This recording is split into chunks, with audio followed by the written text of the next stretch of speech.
10 plus your perception modifier. Then mine's 13. 13. Mine is 9. 9. Okay. I want Merle and Taco to go ahead and make perception checks for me. Okay. I'll just sit over here and whistle. 17 for me. 12 for me. Okay, Justin, you actually. Sorry, I don't know a Justin. Sorry, He's losing his sense of self. Let's part the kimono a little bit. It's been actually like a month or so since the last time we played. Taco, you notice hanging from the ceiling. Actually, I should say it was on the ceiling. Now it is falling.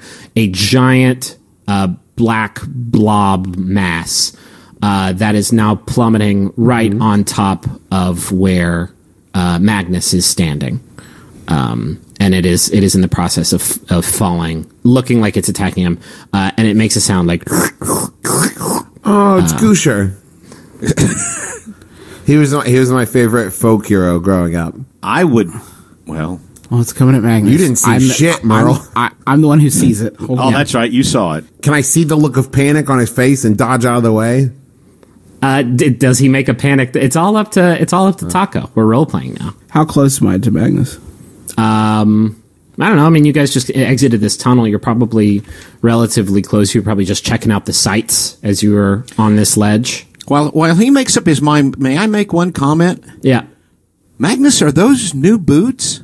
They are new boots. Thank you. I look crafted really them good. while you were napping. Both of you guys make Constitution saving throws for me. Oh, you dullards. That's to Dad and Travis. Yeah. 17. 22. Okay, No, you're 21. 21. You're still fine. I'm going to need you to make up your mind, or else I cast Ray of Frost on the blob. You're going to try and hit it while it's falling from the ceiling? It's a cantrip. I'm going to hit it.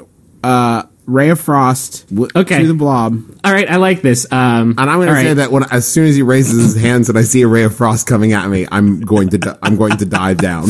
I don't think. I mean, you're not going to know exactly what's going on. You just see Taco sort of spin on his heels and volley a ray of frost at this falling object. That's why I'm saying I'm going to move. I don't want to get hit by a ray of frost. You don't see this happening. No, nobody does. Except for Taco. Taco.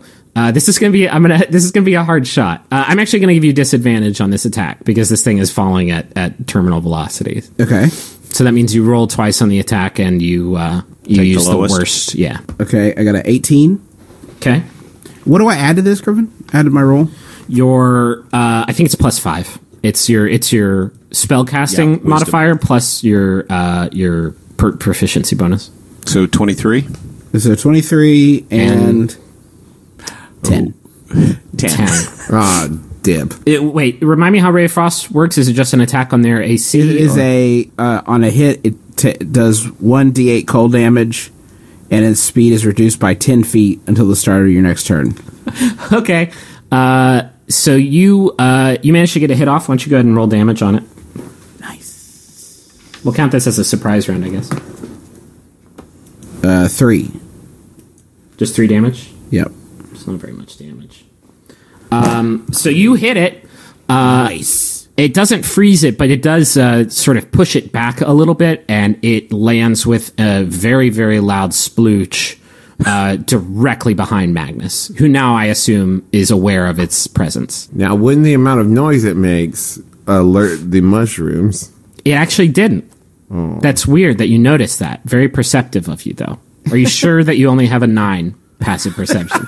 Because it seems like I perceive it, but I don't get it. It seems like you've got your wits about you. How big is the splooge wet spot? That's the worst sentence I've ever heard you say. Hey, it's your terminology, pal. It's not. It's about the size of you. Actually, it's about dwarf height. It's a big production. And now that the shit done popped off, as we DMs like to say, let's all roll initiative. You guys remember how to do that? Well, hold on. Maybe he's not going to attack us. Maybe he just wants to be our Gucci buddy. No, he's definitely not going to be your Gucci buddy. Okay. You guys will have to be each other's Gucci buddies. I got 19. Ooh. 5 for me. Oh, I got 4. You guys need to get some initiative. All right. First in the order is everyone's favorite fighter, Magnus Burnside. Is that me? Go for it. Yeah. First. You are standing right next to this thing. I would say Merle and Taco, you guys are about 10 feet away. Okay, so this is like sentient, right? This is not just This is a sentient Okay, all right. ochre jelly is what it is. It's not a gelatinous blob. You would know, or a gelatinous cube. You would know that's a gelatinous cube. I'd be dead. They're cube shaped also. Okay. This isn't a cube. It's just sort of a mound, a round pound of sound. I'm going to attack him Okay. with my battle axe, 2-handed. Sweet ass. Thanks. I got a 9. That's actually enough to hit its armor class. Sweet. And then I do 1d8. 7 plus 4. So I did. Excuse me. No, we'll go with that. 11. 11. Bad news. Some people might actually call it terrible news. He has a strength against slashing damage. So that's the first. There's 2 discrete pieces of bad news. That was the first. So he's actually only going to take half damage from that. That's a good clean hit, though. Also, whenever the ochre jelly takes slashing damage, it splits into 2 new jellies, as if it has at least 10 hit points. So now you have 2 jellies. Now, Griffin, why didn't you tell me that before I did it? You should have known better. You could have helped a brother out and just told me, like, hey, don't slash this guy. If you were making a peanut butter and jelly sandwich and you drop some jelly on the counter, are you going to take a knife and just start cutting at it, you dumb son of a bitch? It's all I've got. What am I going to do? Shoot with an arrow? That's piercing damage. That would have been preferable, certainly. Oh, okay. Well, you got double jellies now. Then I'm going to now move out of the way. You're not going to do anything. You're done. No, I can attack, and now I'm going to retreat back to you guys and get away from it. Okay. Are you going to stand in front of them like a brave fighter? Or are you going to... More to the side, like showing that we're all in this together. Okay, great. It's now the double jelly's turn. One of the jellies just sort of waddles over to... Please keep in mind that its speed is reduced by 10 feet. Oh, shit, that's a good point, Justin. I'll say that one of their speed is reduced by 10 feet. I think that's BS, but okay. Okay, no, you're right. Both of them have a speed of 10 feet, which you have just reduced to 0 feet. So one of them just sort of sits there and shudders about. The other one sort of melts around some of the fungus on the floor and sort of absorbs it up into its mass. So now he's got some fungus sort of floating around in there. Cool. But neither of them are capable of hitting from that far away. So you guys are safe. Good play, Justin. Good Dungeons and Dragonsing. Next in the order, who rolled a 5? Is that you, Taco? You're a great wizard. Yeah, you're super good at wizards. Thanks. I'm going to do magic missile since we got 2 cats here. We have cats now? No, I mean they're things. Dudes. I'm going to use 2 darts on the one on the left and 1 dart on the one on the right, from my perspective. Okay. How does that work again? I create 3 glowing darts of magical force. Each dart hits a creature of your choice within range that you can see. A dart deals 1d4 plus 1 force damage to the target. Okay, do you just want to roll one damage dice for all 3? Well, let's see how that goes. Yeah, if it's a good roll. If it's a good roll. No, that's not how we... That's not... Listen, that's a shitty house rule. That's a... Good news, it's 4. So yes, 1 roll for all 3 will be just fine. Okay, remind me how you distributed them again? Basically, that will be 10 force damage to the one on the left and 5 force damage to the one on the right. Okay, and the one on the right is the one that had the mushrooms up in its girth. Right. Okay. Okay. Cool. Next in the order is Merle. I'm going to cast Sacred Flame. I'm going to cast Sacred Flame on the one on the right with the fungi. Sacred Flame means they make a dodge, right? The target must succeed on a dexterity saving throw. Yeah.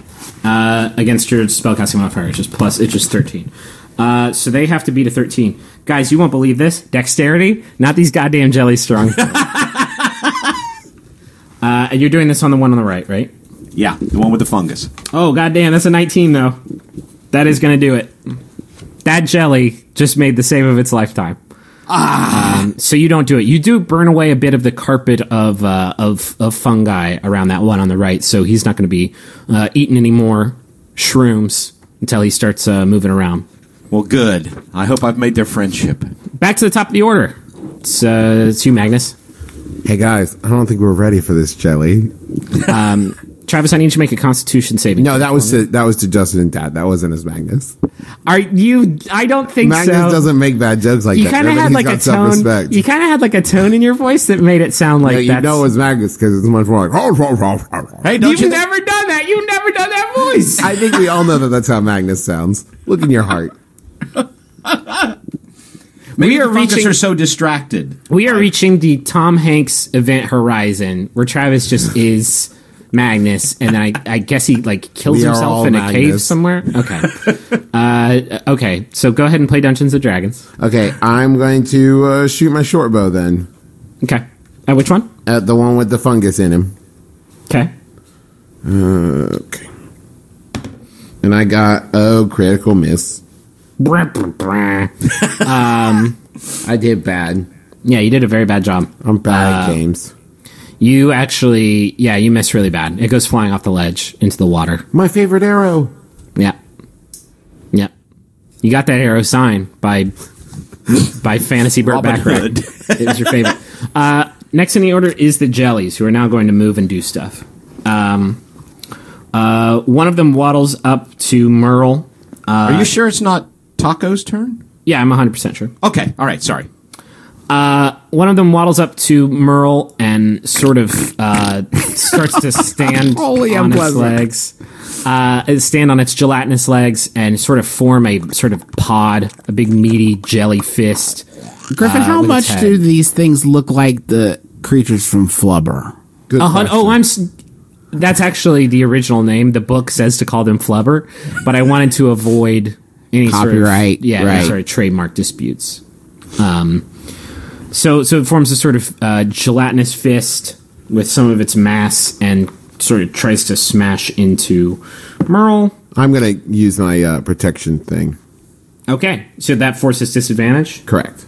That's good, because I rolled an 18, which would have been 22. Instead, it is a 17 plus 4, which is 21, which I assume is going to hit. You're welcome, Merle. Glad I could help. Merle, you take... God damn it, I rolled 2 once. You take 4 bludgeoning damage plus 3 acid damage. That's 7. Wow, yeah. I forgot to maybe scale these guys down a little bit. These are them level 5 monsters I was talking about earlier. Now Merle took 7? Yeah. I took 7. Yeah. Ow. I was wondering why you didn't look more concerned about that. I guess because I thought it was you. No, I'm the one that's named after Mexican food. Bad Daddy. Okay, and I'm named after Merle Haggard, of course. Perfect. The right jelly will make a path for a wall that it's relatively close to, sort of gobbling up shrooms as it goes, and starts to actually climb up the wall of the cave, heading back up towards the ceiling. Coward. And that's what he's going to do with his turn. Next up is Taco. So how are they looking right now? If I look at the two of them, you got in one terms of condition.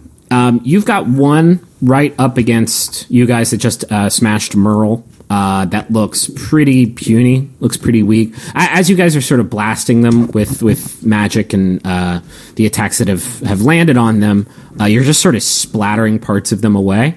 So the one that just attacked Merle is pretty puny. The one that's scaling the wall is actually pretty big still pretty huge. It's got a bunch of those mushrooms floating around. There's something actually now that he's up against this glowing wall. You can sort of see through him a little bit, and there's actually like a larger figure sort of in the healthier looking, beefier one that's climbing the wall. Okay. So if you were to con them, you would say that the one that just attacked Merle is probably a little closer to the ropes. All right, I'm going to hit him with a Ray of Frost. Okay. 19. Oh, yeah. 7. You hit him for 7 damage? Mm-hmm. That was a good attack. Hey, you did a good job, Taco. Thank you, I'm all magicked out. I'll take my Constitution check now. He is. Yeah. Sorry, go ahead. Roll that. It's a 15. Okay, you're fine. Wow, these are good Constitution saving throws you guys are doing. We're very constituted. I guess that's true. The jelly is frozen completely solid. Are they strong or weak against stomping damage? There's only one way to find out. Okay. After Taco is Merle. Okay, Merle left to take a call. I've been covering for Merle. Oh, come on. I know. You've ruined the fantasy. No cell phones in Dungeons and Dragons. So everyone's back? Everyone ready? We are all back. I hear somebody's Pepsi Max bubbling up. It's a surge. It's a surge, actually. Are you kidding me? And it's the color of windshield wiper fluid. Well, It's the most yeah. Dungeons and Dragons thing I could think to drink. Yeah, good job. Justin didn't sleep for 6 days. You really split the uprights. Justin, I'm actually going to give you a point of inspiration for drinking Surge while we play Dungeons and Dragons. Go ahead and write that down on your character sheet. Don't know what that's for. You can use that whenever you want to gain advantage on a roll. Okay, Merle, sorry, it's your turn. You got one frozen goo ball right in front of you, and you got one climbing up the walls. Okay, and wasn't paying attention. You talked about the condition of the two of them? One is frozen solid right in front of you. One of and them the other's up the is wall. climbing Okay. up the wall. All right, then I'm going to cast Sacred Flame on the one climbing up the wall. Okay. So it makes a check, a dexterity check against 13. That's a 9 plus... Sorry, -2. That's a 7. So yeah, that's a hit. 7. Good hit. Palpable hit. Yeah. Okay. He takes the hit. Sort of loses some of his goo.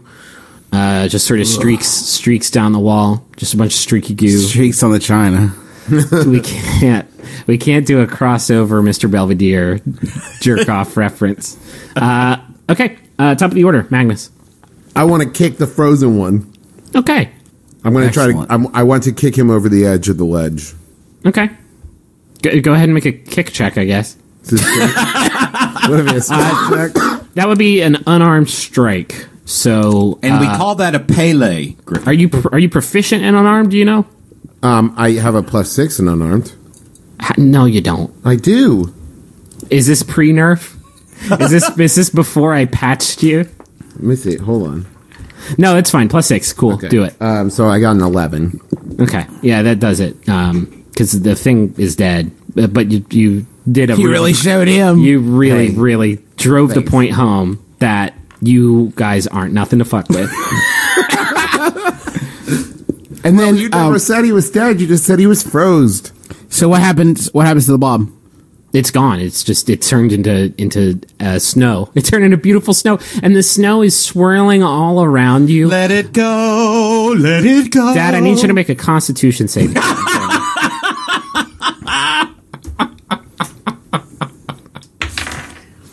Oh, great. 5. That's what you 5. get. That's not going to do it. You are going to take 1d4 poison damage. Great. A 2. Worth it. All right. When I look at the snow, I say, "That's how we do." And then you make take my a Constitution saving throw. It's 22. 22. Yeah, that's 21. Sorry, 21. And I yell, "Guys, stop talking!" Just make a Constitution saving throw. I got a 6.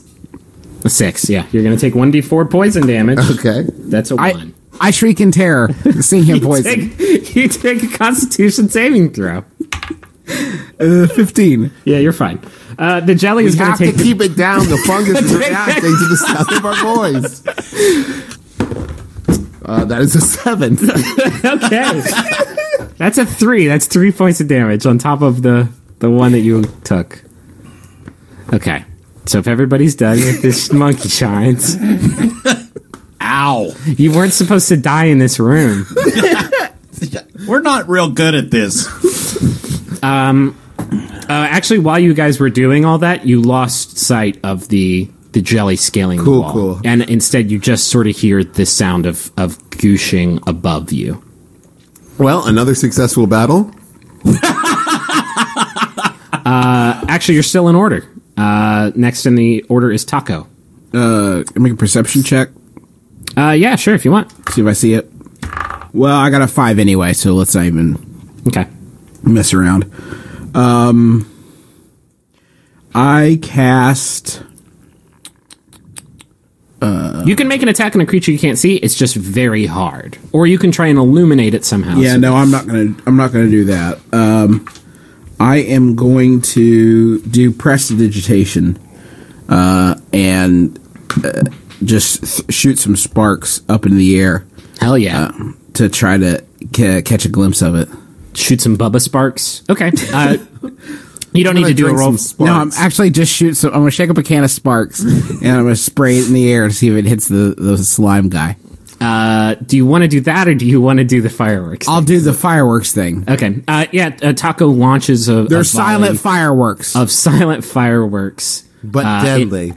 into the sky, and they burst and then sort of just like freeze frame up there. It's really cool. And because of that, you can actually see the mass of it sort of directly above Taco.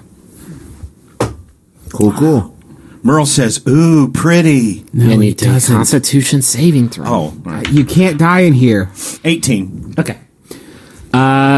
Cool. No, 20. Because you rolled an 18 plus 20. 2. Next in the order is you, Merle. This thing is about. It's on the ceiling about 20 feet up.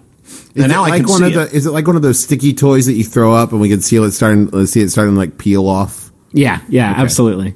I have to try Sacred Flame one more time. Are you going to burn all your spell slots, though?